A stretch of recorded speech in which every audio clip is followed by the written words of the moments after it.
चीन के विदेश मंत्री वांग यी सोमवार को 2 दिनों के दौरे पर भारत आ रहे हैं। वे भारत चीन सीमा विवाद मुद्दे पर विशेष प्रतिनिधियों के वार्ता की अगुवाई करेंगे। वार्ता का मकसद वास्तविक नियंत्रण रेखा पर हालात की समीक्षा करना और विवादित सीमा पर शांति बहाल करने के उपायों पर विचार करना है। इस मुद्दे पर वांग यी भारत के राष्ट्रीय सुरक्षा सलाहकार अजीत डोभाल से बातचीत करेंगे। A special representative mechanism came out in 2005.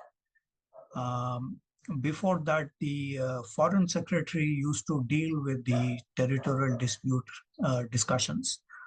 And we had about 15 discussions under the foreign secretary level.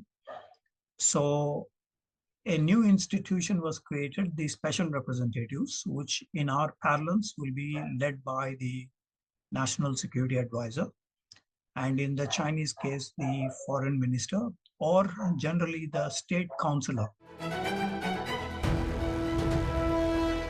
दोनों देश 2020 में गलवान घाटी में हुई झड़पों के बाद तनाव दूर करने की कोशिश कर रहे हैं।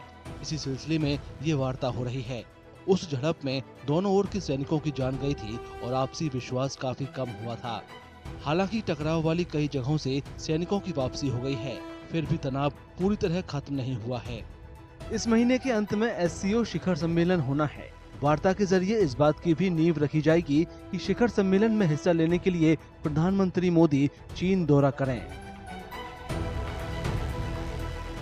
The 24th round of special representatives talks is important because talks are important. But over and above this, there are a lot of other sorts of things. The disengagement in the background is, of course, there.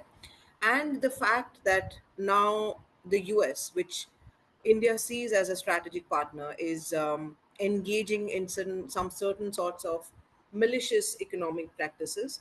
So it is important to also meet other counterparts and to understand how are they, maneuvering all these sorts of changing geopolitical winds and so on. So in a nutshell, that's why he's visiting.